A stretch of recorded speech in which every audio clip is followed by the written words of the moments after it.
Devontae Tank Davis. Let Shakur Stevenson. Devin Haney know y'all ain't built like that, bro.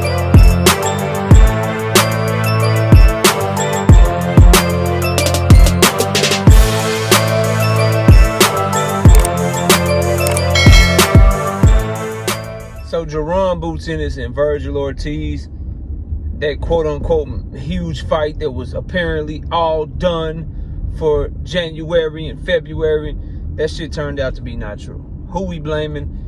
What's the breakdown of this shit? Let's talk about it all in this video. Smash the like, sub to the channel, share the video, turn on your notifications. We live Monday, Wednesday, and Thursday night at 7:30. I'm also live Sunday mornings with the Singing OG KQ Boxing Network. Sunday mornings, 9 a.m.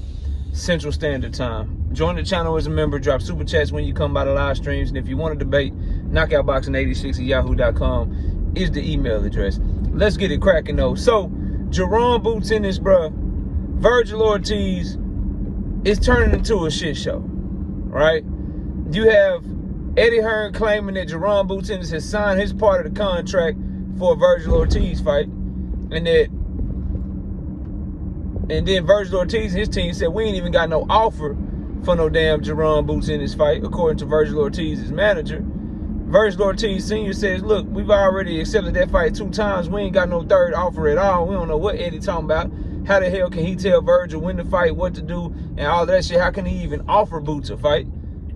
And then we got Jaron Boots Ennis falling out of negotiations. Rashidi Ellis didn't want to take $500,000, but then he did want to take $500,000. It's looking like they about to fight Use Limo. Like my dog L-Dub had told me, this dude named Use Limo is who Boots Ennis is going to be making his debut at 154 against. It's just all a shit show, bro. It's all a shit show, and it's making me really, really have to be critical of a fighter that I got so much respect for in the ring, bro. A fighter that I think is arguably the most talented fighter in boxing right now, bro. When you think of Jaron Boots Ennis, you got to put him up there with the talents the likes of Terrence Crawford, Tank Davis, Abdullah Mason, Shakur Stevenson can even go in that list as a talented fighter. Just Inley Hernandez. I'm talking about just talent, right?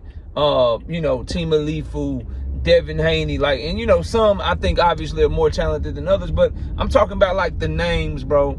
The names, the big time names that are just highly talented, highly respected, bro. You gotta put Jaron Boots Ennis. David Benavidez is another one. You got to put him in there, bro.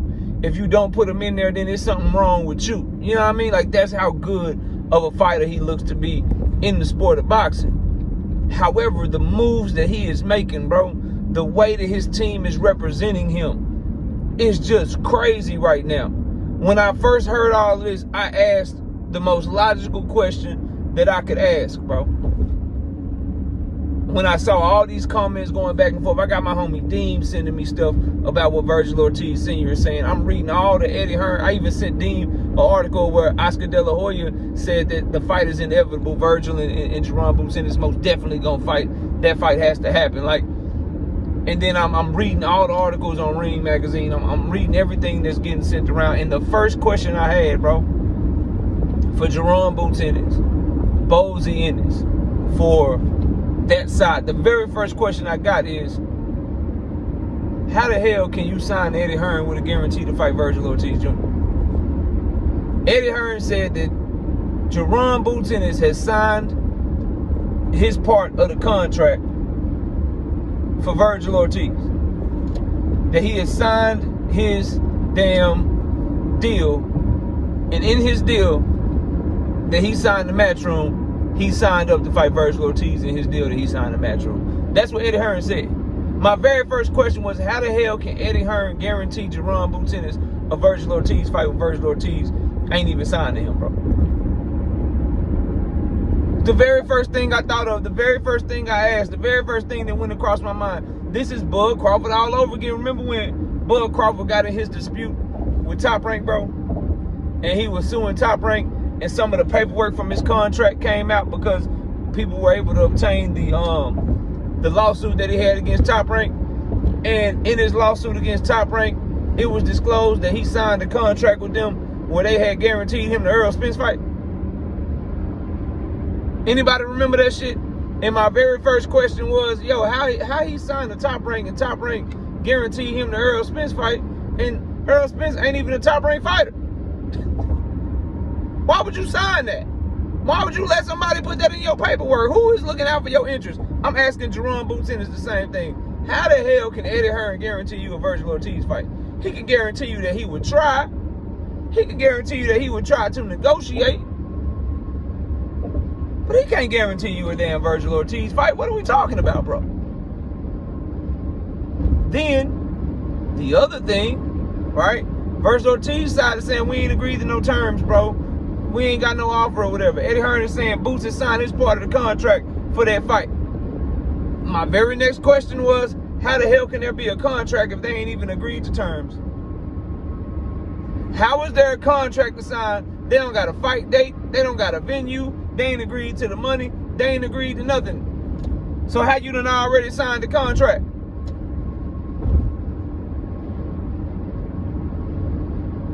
How come every time Eddie Hearn open up his mouth, bro, and he's supposed to be speaking on Jaron Boots Ennis' behalf, he's supposed to be making him look good, he's supposed to be doing this, he's supposed to be doing that, he comes out and he makes Boots look worse. Now, Jaron Boots Ennis tweeted out, look, the truth is going to come to the light. Cool, with the cool sunglass emoji.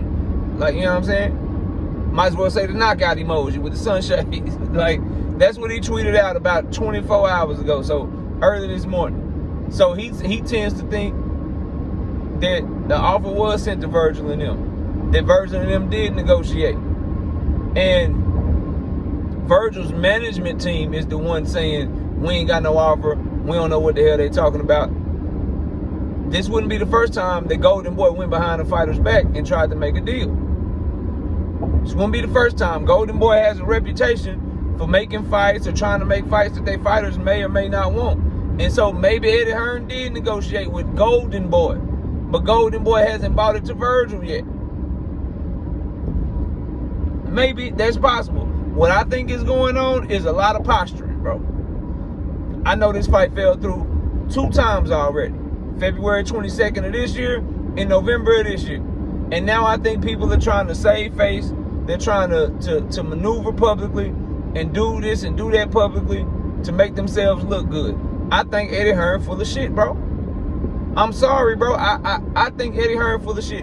In the off chance that he's not full of shit, it would probably be because he was negotiating directly with Golden Boy, and Vergil Ortiz's manager and his father, the 2 people that are closest to him that helped run his career, Golden Boy is just his promoter, they don't know shit about it. There's a chance that that could be the case.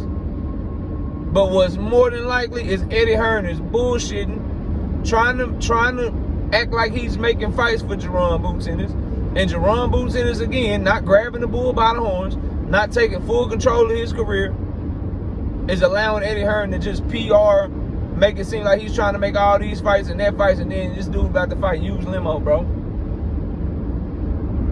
Like the Rashidi Ellis thing, like Eddie Hearn said they offered Rashidi Ellis $500,000. He asked for $900,000. They said no. He took the $500,000, but by the time he took the $500,000, it was too late. They got a fighter that is hungry, and he wouldn't even name the fighter. And they got this and they got that. Eddie Hearn is tripping, bro.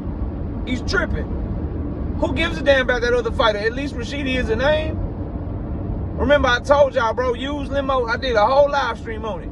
Hughes Limo, Rashidi Ellis, Josh Kelly, Charles Conwell. Rashidi is a better option than Hughes Limo. Hughes Limo is the worst option. Right? Josh Kelly is better than Hughes Limo and Rashidi. And then you got goddamn Charles Conwell is the best of all those options. And he about to fight the worst option possible out of all them people. What is the point of signing to a promoter if they can't get you fights? How long does Boots Ennis, his fans such as myself, his team, how long do we blame Eddie Hearn and not blame Boots Ennis for these decisions? Eddie Hearn couldn't get you the fights you wanted at welterweight. He's struggling to get you the fights that you want right now at super welterweight, allegedly. But you can't help but wonder, do he really want these fights? What's going on, bro?